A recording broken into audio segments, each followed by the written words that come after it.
Podcast de l'article de Hafid Fassifiri publié sur l'odj.ma. L'auteur a intitulé son article « Espérance de vie, le monde est revenu près de 10 ans en arrière ». Question à propos du rapport 2022 du PNUD. Il commence son article ainsi. Nous dit-on tout à propos du rapport 2022 du PNUD rendu public la semaine dernière? Malheureusement, il y a de sérieuses raisons de croire que non. L'espérance de vie en net recule dans le monde depuis 3 ans et les inégalités qui s'accroissent. Voici les principaux enseignements du rapport 2022 sur le développement humain du Programme des Nations Unies pour le développement humain, PNUD. L'indice de développement humain a reculé pour la première fois, tiré vers le bas par l'impact du Covid sur l'espérance de vie. Mais c'est surtout l'accumulation de crises aiguës qui inquiète, le sentiment d'insécurité polarise les sociétés et entrave l'action collective. Pour la première fois, l'indice de développement humain recule dans le monde. L'indicateur, qui combine l'espérance de vie en bonne santé, le niveau de connaissance des jeunes adultes et le niveau de vie de la population, n'avait cessé de progresser depuis sa création en 1990.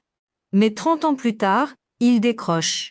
Non seulement l'indice a reculé pendant 2 années consécutives, 2020 et 2021, mais si brutalement qu'il est retombé à son niveau d'il y a 5 ans. L'auteur poursuit son article ainsi. Le Maroc à la traîne?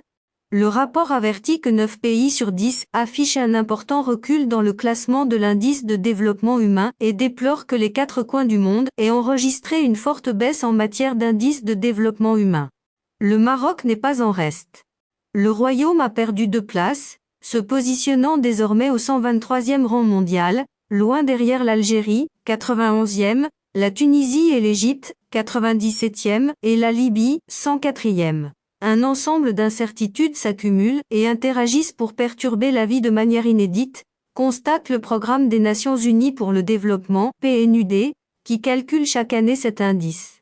Les crises mondiales se cumulent, crise financière, la crise climatique qui se poursuit, la pandémie de Covid-19 et une crise alimentaire qui s'annonce, indique le rapport. L'indicateur s'arrêtant à la fin d'année 2021, l'impact de la guerre en Ukraine n'est pas encore pris en compte. Le virus a fait reculer l'espérance de vie aux États-Unis, comme dans le reste du monde. C'est en fait l'espérance de vie qui tire l'indice vers le bas, le niveau d'instruction et le niveau de vie progressant, légèrement. En 2 ans, l'espérance de vie à la naissance est passée de 72,8 ans à 71,4 ans l'an dernier. Elle retombe ainsi à son niveau de 2013.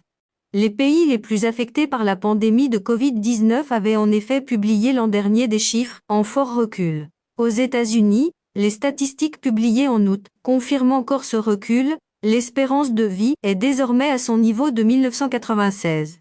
En France, elle s'est légèrement redressée après un net recul en 2020. L'auteur précise sa pensée ainsi. La majorité de la planète est concernée par le recul de l'ID, 90% des pays du monde ont enregistré un recul en 2020 et ou 2021, selon les calculs de l'agence onusienne. Mais alors que l'indice a commencé à se redresser la 2e année dans les pays les plus développés, le recul a continué ailleurs, creusant encore les inégalités. Chaque jour qui passe sans solution aggrave la crise énergétique. L'insécurité grimpe et la polarisation sévit.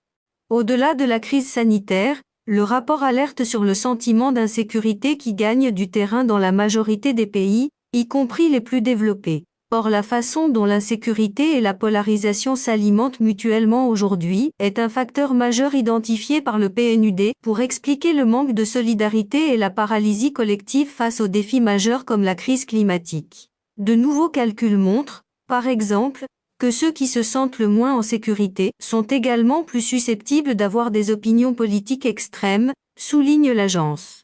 Pour sortir de l'impasse, le rapport recommande une politique résumée par 3 I pour Invest, Insure, Innovate, investir dans les énergies renouvelables et la préparation aux pandémies, assurer, notamment par la protection sociale, pour préparer les sociétés aux incertitudes prochaines, et innover sous toutes ses formes, technologiques, économiques, culturelles, pour répondre aux futurs défis. Maintenant, le tableau dressé par le PNUD exige de poser des questions existentielles. L'auteur pose des questions ainsi. Quelles clés pour s'adapter dans un environnement complexe? Comment réagir face aux défis de la transition énergétique? Comment se positionner dans un environnement économique et politique instable? Comment exploiter au mieux les opportunités d'innovation dans chaque secteur? Si céréales, huile, viande sont les racines de la crise alimentaire mondiale avec des pénuries qu'on annonce plus, nul doute que la guerre en Ukraine n'en finit plus d'exacerber les tensions.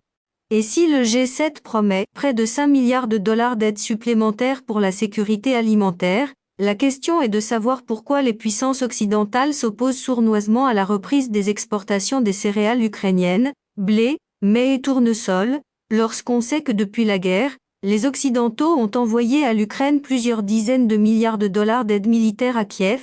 On ne peut s'empêcher de penser que pour la sécurité alimentaire, il y avait certainement mieux à faire qu'entretenir une guerre de longue durée, et par conséquent, des pénuries alimentaires durables, des famines meurtrières et une crise alimentaire mondiale qui risque de faire beaucoup plus de dégâts et de victimes que le Covid.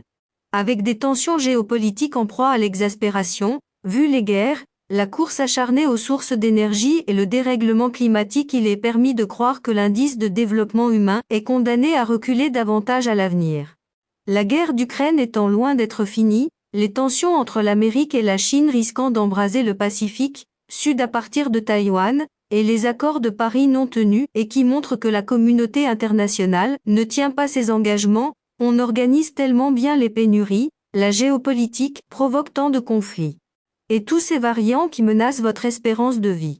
Plus de 10 millions d'enfants ont perdu un parent ou un tuteur à cause du Covid. L'auteur ajoute ainsi.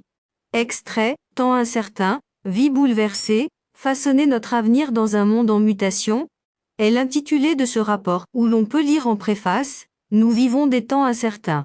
La pandémie de Covid-19, aujourd'hui dans sa 3e année, continue de donner naissance à de nouveaux variants. La guerre en Ukraine a des répercussions partout dans le monde, causant d'immenses souffrances humaines, y compris une crise du coût de la vie.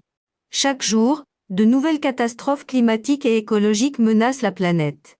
Il serait dangereusement tentant de considérer ces crises comme des événements ponctuels et d'espérer simplement un retour à la normale. Mais éteindre le dernier incendie ou se débarrasser du dernier démagogue est un combat sans fin si nous ne prenons pas acte du fait que le monde est radicalement en train de changer.